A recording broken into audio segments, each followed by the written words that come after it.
कक्षा 8 हिंदी द्वितीय सत्र पत्र एवं डायरी के प्रश्न के उत्तर। अभ्यास प्रश्न 1, निर्देशित विषय के बारे में पत्र लिखिए। पहला प्रश्न, आपने की हुई अपनी यात्रा प्रवास का वर्णन करते हुए अपने मित्र को पत्र लिखिए। आपको मित्र को पत्र लिखना है। तो आपको सबसे पहले एड्रेस लिखना है। देसाई फलिया, गांव सामडी, तहसील पालमपुर, जिला बनासकांठा, पिन और दिनांक लिखना है। अभिवादन करना है। प्रिय मित्र, कोमल, सप्रेम, स्मरण। कल ही तुम्हारा पत्र मिला, मुझे बहुत खुशी हुई। मैं तुम्हें एक बहुत अच्छी खबर सुनाना चाहती हूँ। मैं अपनी पाठशाला की ओर से एक हफ्ते पहले कच्छ के प्रवास में गई थी। मुझे बहुत खुशी हुई थी। क्या तुम कभी कच्छ गई हो? अगर नहीं तो एक बार ज़रूर देखना। कच्छ गुजरात का सबसे दर्शनीय स्थल है। इसका पौराणिक महत्व भी कम नहीं है। कच्छ में हमें लगता है कि पूरा रेगिस्तान होगा। हर जगह पे रेत ही रेत होगी, लेकिन रेगिस्तान जैसा कोई लक्षण नहीं दिखाई देता। रेत कहीं नज़र नहीं आती थी। यह अनूठा रेगिस्तान है। कच्छ में सबसे पहले सामखियाली प्रवेश द्वार देखा। उसके बाद कंडला बंदरगाह पहुँचे। रास्ते में पवन चक्कियाँ भी देखने मिली। मांडवी में समुद्र किनारे बहुत मज़ा आया। नारायण सरोवर पे भी पक्षियों का सुंदर नज़ारा था। भुज और अंजार के बाज़ार में घूमने का, खरीदारी करने का बहुत मज़ा आया। सच में कच्छ नहीं देखा तो कुछ नहीं देखा। छुट्टियों में तुम घर आओगी तब उसके बारे में बहुत बातें बताऊंगी। तुम भी पाठशाला में से प्रवास जरूर जाना और मुझे पत्र लिख के बताना। तुम्हारे माता पिता को मेरा प्रणाम। छोटे भाई को प्यार। तुम्हारे आने की प्रतीक्षा करूंगी। तुम्हारी सखी लक्ष्मी। दूसरा पत्र है, बीमारी के अवकाश के लिए कक्षा शिक्षक को पत्र लिखिए। अवकाश यानी छुट्टी, छुट्टी के लिए। सामडी पालमपुर और फिर दिनांक लिखना है 23 नवंबर 2022। सेवा में श्री कक्षा शिक्षक महोदय। यहाँ पे आपको ध्यान रखना है कि पत्र आपको अगर कक्षा शिक्षक को लिखना है तो कक्षा शिक्षक महोदय, प्रधानाचार्य को लिखना है तो प्रधान आचार्य महोदय। सामडी प्राथमिक विद्यालय। आदरणीय गुरुदेव, सविनय निवेदन है कि मेरी तबीयत कल से थोड़ी खराब हो गई है। मुझे तेज बुखार है। इस कारण मैं अस्पताल जाना चाहता हूँ। मैं कल विद्यालय में उपस्थित नहीं हो सकूँगा। आशा है आप मेरी कल दिनांक 24/11/2022 की एक दिन की छुट्टी मान्य करने की कृपा करेंगे।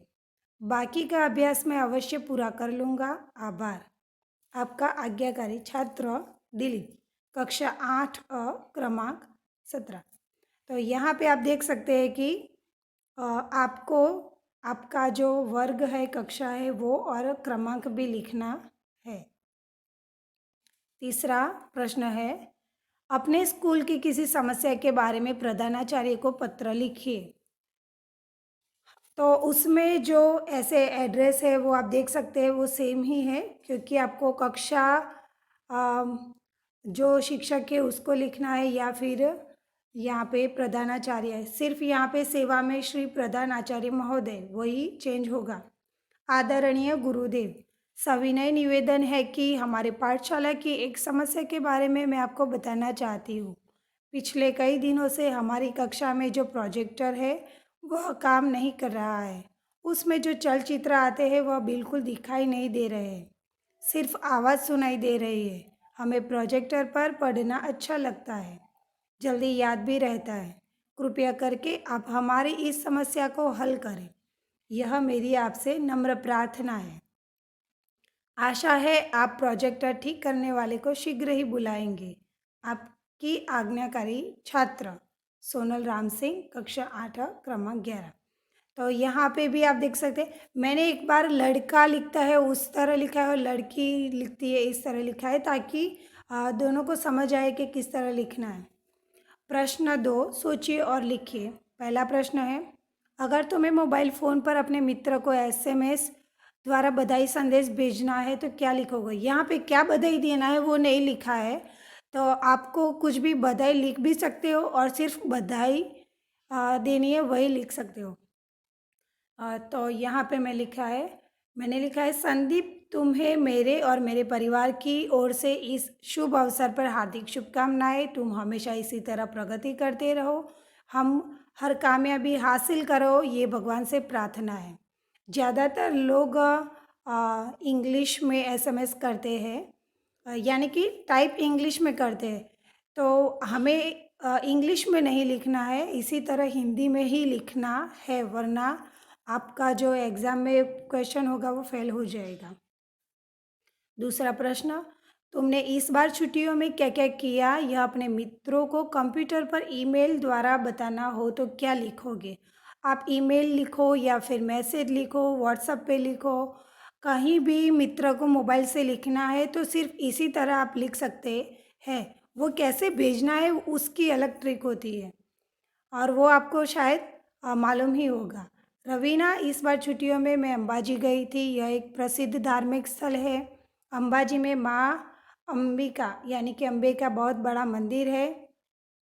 बहुत सारे लोग वहाँ दर्शन के लिए आते हैं, कहते हैं वहाँ हर मनोकामना पूर्ण होती है। वहाँ मंदिर में दर्शन करने के बाद हम गब्बर गए थे, वहाँ सीढ़ियों से चढ़ने का एक अनोखा ही आनंद है। वहाँ ऊपर भी अम्बे माँ का मंदिर है, यह हिंदू धर्म का सबसे महत्वपूर्ण स्थान है। मुझे अंबाजी जाके बहुत अच्छा लगा, तुम भी एक बार जरूर जाना। तो आपको कुछ भी लिखना हो यहाँ पे जो आपके जो विचार है वही लिखने हैं। ईमेल हो या फिर एसएमएस हो या फिर कुछ भी व्हाट्सएप हो, इंस्टाग्राम, कहीं पे भी लिखना हो।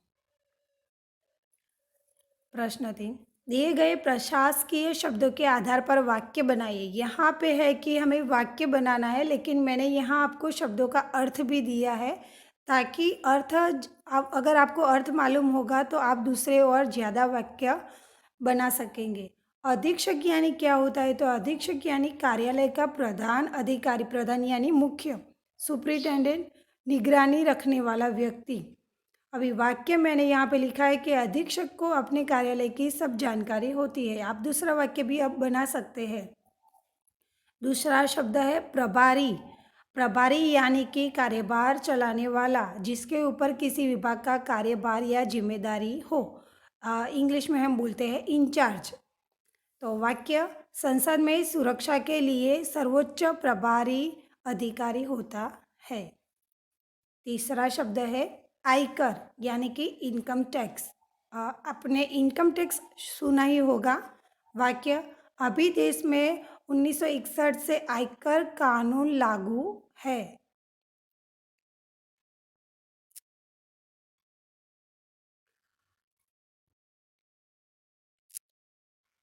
प्रशासन यानी कि मामलों का प्रबंध करना, लोगों की देखभाल करना, उनका ध्यान रखना। प्रशासन करना यानी लोगों का ख्याल रखना, उनकी जो चीज़ें हैं उनका उनका ध्यान रखना। वाक्य, प्रशासन सबके लिए कार्य करता है। प्रश्न 4, डायरी के रूप में लिखे। पहला प्रश्न है एक पूरे दिन के अनुभव का विवरण, पूरे दिन का विवरण लिखना है। यानी कि आप सुबह उठे और रात को सो गए, तब तक आपने क्या किया वो पूरा आपको लिखना है, नहीं कि आप किसी जगह पे गए सिर्फ उसी जगह का ही लिखना है। तो सबसे पहले हमें दिनांक लिखना है 22 नवंबर 2022, कल मंगलवार को मैं सुबह 7 बजे उठा था। अभी आप पूरे दिन का अनुभव कैसे लिख सकोगे, वो पास्ट ही होगा, वो ख़त्म हो गया होगा तब भी आप लिख पाओगे दूसरे दिन के कल मैंने ये किया था। तो वो भूतकाल है तो हमारा वाक्य भी भूतकाल में होना ही चाहिए। कल मंगलवार को मैं सुबह 7 बजे उठा था। नित्यक्रम होने के बाद मैंने 7:30 बजे चाय नाश्ता किया। उसके बाद मैं खेत में अपने पिताजी को मदद करने गया। वहाँ से 9 बजे घर वापस आया। 9 से 10 बजे तक पढ़ाई की, फिर दोपहर का खाना खाया और 10:30 बजे पाठशाला जाने के लिए निकल गया।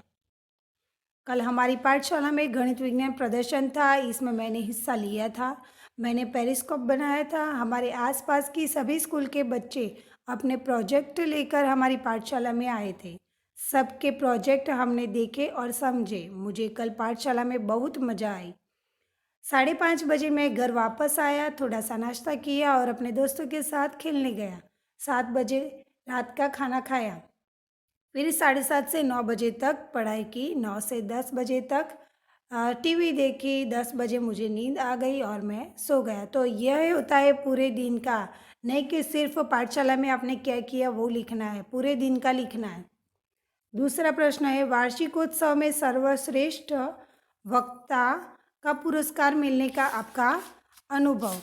तो अगर आपको कोई पुरस्कार मिलता है तो आपका अनुभव कैसा होता है, आपको क्या फील होता है। हमारी पाठशाला में 1 हफ्ते पहले वार्षिकोत्सव मनाया गया था। इस अवसर पर मुझे सर्वश्रेष्ठ वक्ता का पुरस्कार मिला। बहुत से छात्रों ने इस प्रतियोगिता में हिस्सा लिया था। मैंने बेटी बचाओ बेटी पढ़ाओ इस विषय पर अपना वक्तव्य दिया था। पुरस्कार वितरण के समय पर जब मेरा नाम लिया गया तो मैं खुशी से उछल पड़ा। प्रधानाचार्य ने मुझे पुरस्कार दिया और शाबाशी भी दी। सभी छात्रों ने मुझे तालियों से अभिवादन किया। यह मेरी जिंदगी का यादगार अनुभव है।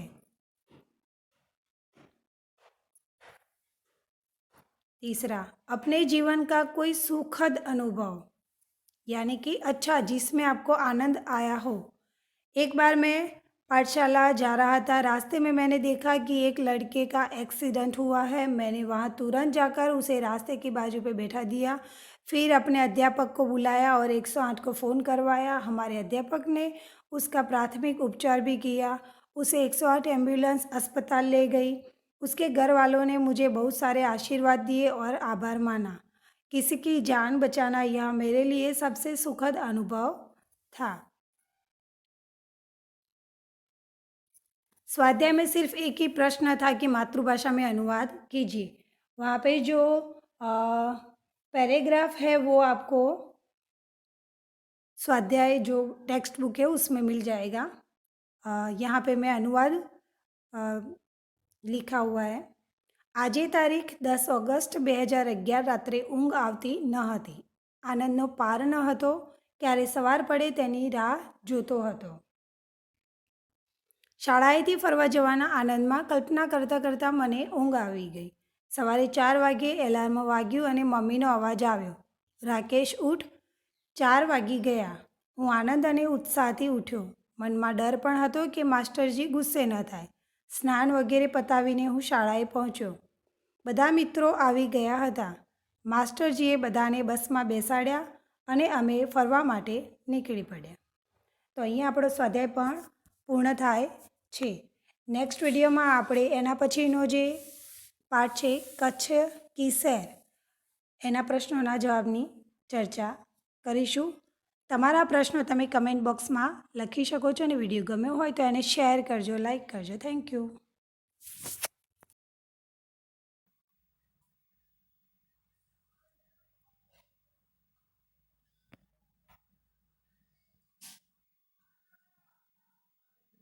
Thank you.